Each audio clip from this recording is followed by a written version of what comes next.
présent, nous allons voir comment créer un tableau sous Excel, le mettre en forme correctement, et je propose pour ça une petit exercice d'application très simple qui va être la création d'un planning. Alors, je vais essayer de vous montrer le maximum des fonctionnalités que l'on trouve dans ce premier onglet qui s'appelle Accueil. Grosso modo, on va avoir vraiment besoin de cette partie-là et de l'onglet Mise en page qui nous préparera en fait notre planning à l'impression. Alors, on retrouve dans Accueil différents groupes, police, alignement, nombre, style, cellule, etc. etc. On va vraiment, pour l'instant, se concentrer sur les trois premiers, à savoir police, alignement et nombre, qui sont les trois éléments phares pour pouvoir mettre en forme des tableaux. Alors, je vais commencer en cellule B1 par insérer le jour de la semaine, le premier jour de la semaine. Je vais dupliquer ce jour de la semaine vers la droite. Alors, je rappelle quand même le principe de duplication, c'est je sélectionne une donnée insérée dans une cellule. Je vais avec mon curseur sur le petit carré noir qui se trouve en bas à droite de ma sélection ici, et je clique et je glisse vers la droite. Ok ? Voilà. Donc ici, je vais rajouter donc un planning pour des personnes. Donc je vais taper le nom de 2-3 personnes.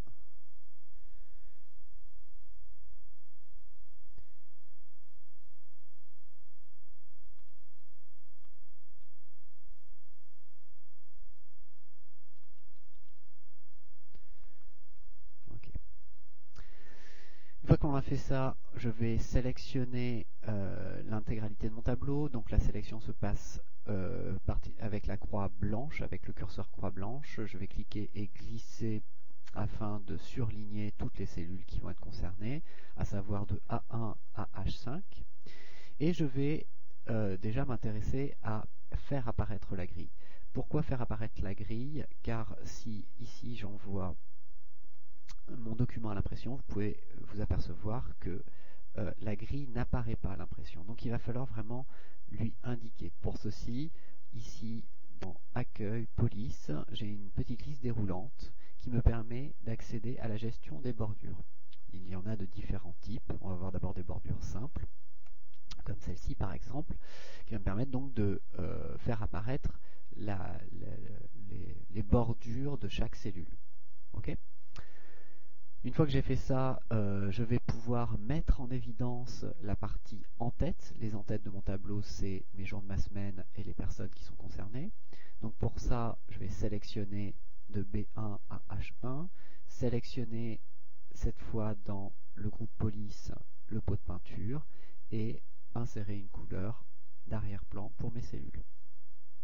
Donc, par exemple, cette couleur-là et cette couleur-là. Voilà. Ensuite, je peux mettre mes en-têtes avec un formatage particulier du style gras, italique. Je vais retrouver vraiment les éléments que je trouve dans Word. Changer la police de caractère sans aucun problème. Donc là, je vais rester sur les polices simples. Agrandir la taille des caractères, exactement comme sous Word. Ok. Je vais pouvoir aussi gérer la couleur de mon texte grâce ici à cette petite liste déroulante qui va me permettre donc de choisir ici la couleur de mon texte, comme ceci. Ensuite, je vais essayer déjà de déterminer des grandes parties dans mon tableau. Pour ça, il va falloir que je les mette en évidence. Ces grandes parties, je pourrais les déterminer tout simplement avec des bordures un petit peu plus épaisses pour les éléments stratégiques. Donc, je vais déjà mettre en évidence, grâce à des bordures épaisses que je vais trouver dans cette liste déroulante, je vais mettre en évidence mes en-têtes lundi jusqu'à dimanche, ainsi que ici mes prénoms. Je vais compléter mon tableau avec ici des bordures épaisses pour encadrer ce qui va être mon planning tout à l'heure. Voilà. je vais rajouter certains éléments qui vont me permettre de gagner de la place. Alors, première chose que je vais faire, c'est que je vais déjà gérer les alignements dans mes cellules. Okay, ces alignements se gèrent dans le groupe alignement avec ces 6 boutons. Vous trouvez tout d'abord les boutons alignement gauche, centré et droite qui me permettent de centrer mon texte horizontalement dans ma cellule. Et je vais avoir ici un alignement vertical, haut, milieu et bas. Alors il ne peut pas se voir par défaut parce que ma cellule n'est pas assez grande. On va voir tout à l'heure quand je vais agrandir ma ligne que je vais pouvoir gérer ce principe de texte en haut, au milieu ou en bas pour pouvoir centrer mon texte dans mes cellules. Ok. Ensuite, juste à côté des alignements ici, j'ai un bouton qui est assez pratique en fait, surtout lorsque je veux gagner de la place. L'idée ici est de réduire considérablement l'espace de mes colonnes. Okay. Pour ça, il va falloir que j'oriente mon texte différemment pour qu'il prenne moins de place, le texte de mes en-têtes bien entendu. Donc, je vais sélectionner mes en-têtes, aller sur ce bouton-là et sélectionner donc différents types de rotation. Je vais choisir la première qui me semble pas mal et qui reste lisible. Ok, donc là, cette fois, j'ai gagné de la place, c'est-à-dire je vais pouvoir vraiment réduire mes colonnes. Je vais juste gérer l'alignement sur lequel j'ai décrit tout à l'heure, à savoir l'alignement vertical. Je vais placer mon alignement vertical en bas afin d'avoir des en-têtes un peu plus lisibles. Ok. Ensuite, je vais réduire cette fois considérablement la taille de mes colonnes. Pour réduire ou agrandir d'ailleurs la taille d'une colonne, je vais me placer dans la partie qui me permet de décrire mes colonnes, à savoir la partie qui se trouve ici, où j'ai le nom de mes colonnes, A, B, C, D, etc., etc. Je vais me placer donc mon curseur entre ma colonne A et ma colonne B, mais dans cette partie. Et lorsque je clique et je glisse, je vais pouvoir agrandir ou réduire ma colonne. Maintenant, l'intérêt, c'est de le faire sur plusieurs colonnes à la fois. Donc pour ça, il va falloir que je sélectionne des colonnes. Pour sélectionner des colonnes, c'est extrêmement simple. Il suffit de cliquer sur le nom de la colonne. Donc si je sélectionne B et que je balaye en glissant jusqu'à H, je vais sélectionner mes colonnes de B jusqu'à H. Si je réduis la colonne B, je vais réduire de la même façon toutes les autres colonnes sélectionnées, à savoir de B jusqu'à H. Mon tableau maintenant tient beaucoup plus facilement sur une page. Ok. Je peux faire exactement la même chose avec des lignes. Je sélectionne des lignes en cliquant sur le nom des lignes. J'agrandis la première ligne et je vais agrandir comme ceci toutes les autres lignes. On voit bien ici que mon alignement est en bas. Je vais le replacer au milieu afin que mon texte soit bien centré dans ma cellule. Ok. À présent, je vais vous montrer un petit peu comment rajouter des colonnes ou des lignes. Ici, j'aimerais pouvoir mettre un titre. Or, ma ligne 1 est déjà prise.